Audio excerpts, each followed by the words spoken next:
Today we're chatting with Greg Wasserman. He is the head of growth, partnerships and community at Castmagic. Greg reached out to me on LinkedIn after listening to an interview that I did with another person, and I found him immediately interesting. You'll see that he has quite a following there, and I am not surprised. He really focuses on building communities and helping podcasters grow. Now, we get into that today. We get into how you grow your show. What does that even mean? What he thinks makes a good podcast. Why Greg doesn't have a podcast himself. And this is a big thing because I don't normally talk to people that don't have podcasts. But after meeting with Greg, I had a good chat to him for an hour and a half, even before having him on the show, to get a feel for whether I felt like he could actually give value to you as the audience. And he's just so knowledgeable. He's done so many different things throughout his career, working in the media buying space as well, advertising and sales, and now he's working for Castmagic. So I think he's an important person to listen to. If you are interested in him, go and check out LinkedIn, follow him there, and you'll be impressed with what he shares for sure. I want to know straight up, what are 2 things that you love about the podcasting industry? It's community-based. I think that would probably be the biggest thing that drew me back into podcasting and why I wanted to stay in podcasting. Like, with a background in partnerships and podcasting are very similar because they're very community. It's like high rising tides raise all ships. And so podcasting is all that. It's like you go on someone else's show, they come on yours. It's all about cross promos. Everyone in the industry is all about like, hey, how do I help you? How do I teach you? It is collaborative. I don't know another industry that is like that. The second thing that I love about podcast industry, the content that comes out of it, the vulnerability. I think that's probably it. Very few mediums literally are about that connection with your listener that most likely you don't know who they are. If I added a third to it, the fact that you can play the long game. So if you think about it from personal growth, if you improve 1% every day, you think about the compound interest of that. And so what I love about podcasting is it's a basis for all this other content you're able to create and have the compound effect. So you don't know where the episode 3 is going to turn in 3 years, where someone may be like, hey, this is something of value. And like, that is incredible. Yeah, it's awesome. Why do you think then most podcasters don't think about the fact that they're actually building a brand when they're creating a podcast? The answer that keeps coming to mind is we do a terrible job educating people in the space on that. If the space is always about download numbers, so it's vanity metrics. If the space is about how do you monetize, and it's ultimately thinking about monetization from a CPM, cost per thousand, so an ad insertion into there, then we are doing a terrible job of actually educating people like, no, you are a brand. Invest in your brand, invest in you, and you'll see the compound interest of it. And so if it's just a hobby, if you don't actually have a strategy, if people are like, I just want to have conversations and just talk to people. It's like, well, what does that actually mean? Like, what is that getting you? What is the point of these conversations? You're like, I just want to have conversations and I'm good throwing away money. And then I'm going to go like, well, I don't have enough downloads and I want to monetize. And it's like, if that is the train of thought, as opposed to, hold on, how do you engage with people beyond just your podcast? And how do you think of podcasts? Like for me, I'm trying to get everyone to go, stop calling yourself a podcaster and start treating yourself as a brand. And once you start treating yourself as a brand, then you realize podcast is your medium, content creation, and then you can use that for all the other pieces of your brand. I had an exact conversation like this yesterday with one of our clients. We were having a strategy session and it was like, I'm not getting the numbers that I want. I asked this client, okay, what else are you doing? Like, we're giving you your edit. We're giving you really high quality show notes. We're giving you video snippets. Where are you putting this stuff? There's so much that you can use, repurpose to build the brand, exactly what you just said, from that core piece of content. And so it does come back to that, why are you doing the show in the first place? What's the end goal? And you don't need to actually know the end goal, but you need to know enough to go, I'm trying to build more than what I am right now, and how can I build around it so that I'm using other platforms and other things to make my time worthwhile and to make me more productive. Someone who's like, I want to start podcasting, and they're learning the whole space. But then their answer is, I don't like social media. I'm not really a X person. I'm not a Y person. I'm not a Z person. Like, whatever the case may be, you're like, so you learned the skills to build a podcast, but the promotional side, you didn't want to learn about that. These components, you didn't want to learn about that. So once again, you're staying one-dimensional, and you're not thinking about, how do you market yourself? How do you market anything? And then how do you treat yourself as a media company? And that's literally what most businesses now are becoming. You look at the big brands like Nike. I mean, they sell shoes. Or here's a better one, Red Bull. What is Red Bull's product? It is an energy drink in multiple flavors, right? But what do they actually sell to you as a consumer? Events, experiences, things that have never been done before. And that's like, wow, this is so cool. I want this drink that's going to give me wings, right? What are you doing as a brand to wow, to engage, to be in other places besides I'm just having a phone conversation with someone and I want to record it and have other people listen? So good.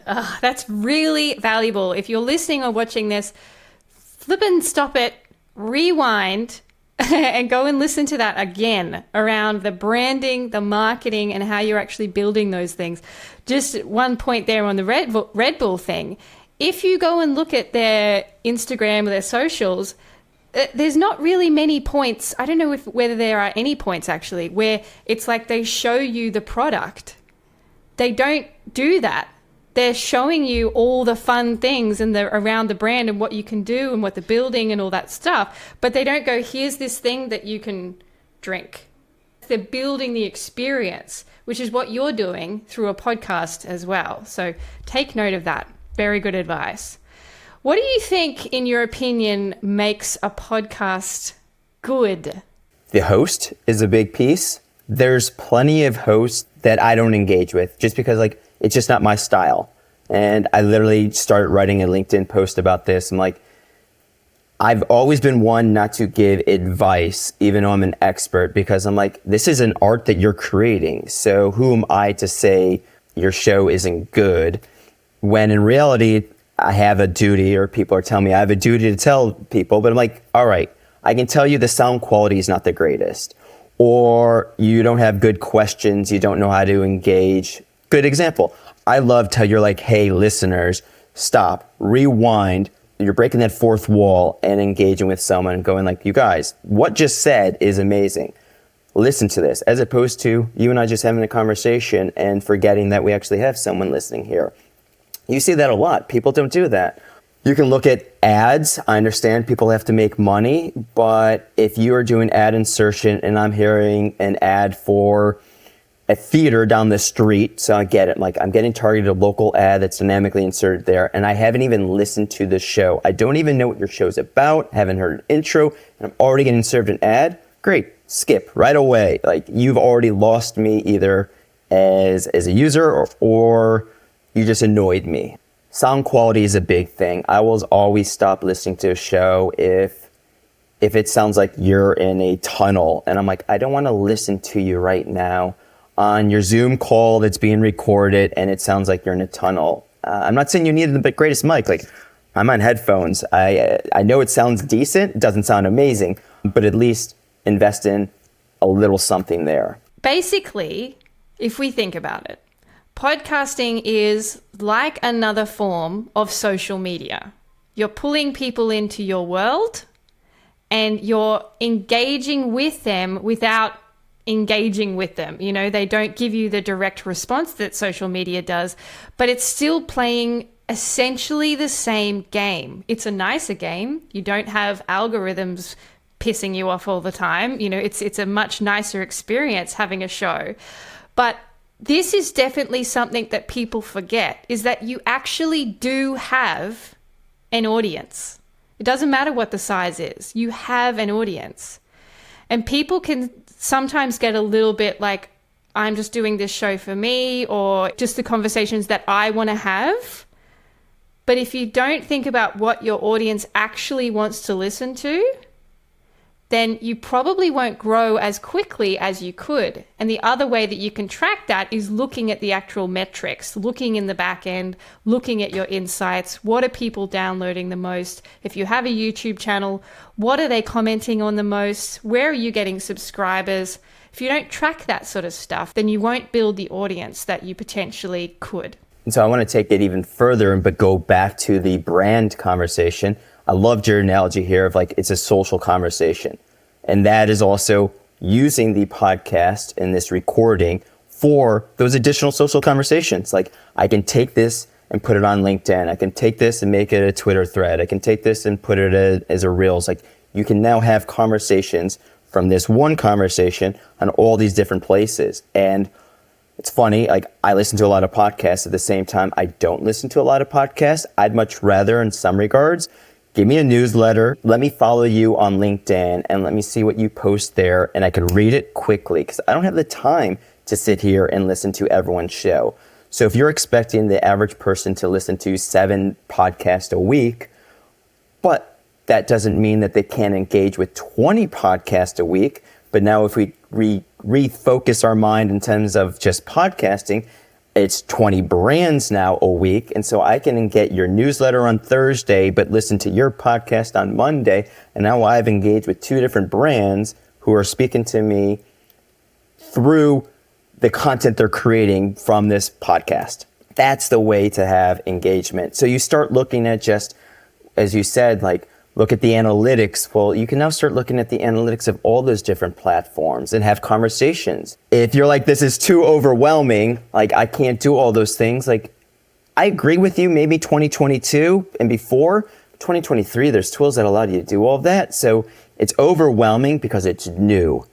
And as long as you are willing to lean into discomfort, which you did already to start this show, and lean into discomfort of doing this, then the newness will soon be, oh, I can do this. No different than like the first 5 episodes. Wow, this is tough. But after 5 episodes, 10 episodes, like, this isn't so bad, but most people stop because it's just too discomforting for them. So then if we go further than that, which is where the conversation now is leading based on what you've just said there, how do you think AI is changing the game for podcasters, knowing that you work for Castmagic, which is a very AI-based tool?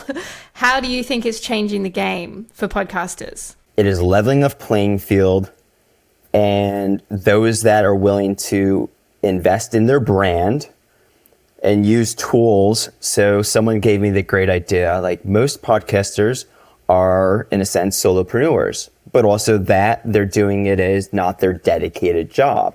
They've got something else. Like, that's how Castmagic was built. They literally were running their own companies, had a podcast, like, we don't have the time to do this, and all the social promotions, everything I'm just telling you, show notes, blog, newsletter. So they built Castmagic to solve that. And that's now allowed everyone to go ahead and, like, whoa, I can take this and become a media company. AI is now allowing every podcaster to become a brand, as they should have, but access all of their content and repurpose it and have a content calendar that is evergreen. You're able to now take your back catalog. I love when people are telling me, like, don't listen to my first 50 episodes. And you're like, fine. If you were just learning the game, those 50 episodes, let's run those through an AI tool like Castmagic, repurpose that content, because that was all great stuff. If a person's not listening to episode 1 through 50 and they just started there, well, then you can start reposting stuff from episodes 1 through 50 on your social channels, and there's your evergreen content that keeps coming, because now you can bring people back in and go like, oh, if you like this idea, you should go back and listen to episode 3. If you don't want to listen to episode 3, hey, at least I'm getting you engaged with my brand right now. So it is truly creating a lifeblood. And then if you go beyond, once again, beyond podcasting, and you look at most podcasters are coaches, or they run a lead magnet, or running something else, like, AI is allowing them to now take those coaching calls and create email sequences. It is literally using their words to help create more content and build their business well beyond the one spoke of, how do I monetize my show with a CPM of $20? I used that tool yesterday in Castmagic. I was running a VIP strategy consult. in the past, I've had someone else from our team then look at it or be on the call as well to then take action points, or I've had to write notes at the same time or whatever. And then this one, I tested Castmagic's option there for creating the action points just to see how it went. Did a great job. And I'm good because I talk in that way. So I'll wrap things up and I'll introduce and then I'll go, okay, cool. The action points to take away are X, Y, Z. So it was easier, but it does save a lot of time. Anything with AI, it's still not you. As in, you can't just take this stuff, copy, paste, and you're done. Like, you still need to edit. You still need to give it the personality, the flair, that sort of thing. And that's where that extra time does come back in. But it gives you a really good starting point. And we have clients that obviously we do the show notes for, and we started incorporating AI tools probably about 6 to 8 months ago. And it's only made what we deliver better. They're still not going to do it themselves because they don't have time. That's why they've come to us. We just use these tools to make a better result, and it's only really just the beginning. Okay, so then if we think about growing a show, how do I grow my show? I get this question all the time. What do you think growing a show actually means? When I was running the 3 listing platforms, the 3 questions I always got is, how do I grow my audience? So how do I grow my show? How do I get more distribution? So in a sense, how do I get larger? And how do I monetize? And the answer I always gave back to him was like, is your show everywhere? And because I can tell you right now, your show's not on our platform, so you're missing probably 30%. If you're focused on just Apple and Spotify and now YouTube from that standpoint, great. But what is growth in that regards? You're missing free traffic. You're missing free engagement, free ears, free stuff. During Podcast Movement, they had a great analogy with Joe Rogan. They showed a picture of a bunch of guys probably drinking. And it's whose show is this? And everyone's like, that's Joe Rogan. It's he knows who his audience is. So when you're growing your show, you know who your audience is, who you want to speak to. You understand what you're trying to accomplish. And you're also a brand. You're not trying to be everything for everyone. I will argue you should be everywhere, but within reason. Look, if you're I'm not on X or Twitter, it's just not my jam for many reasons, but that's just not my thing.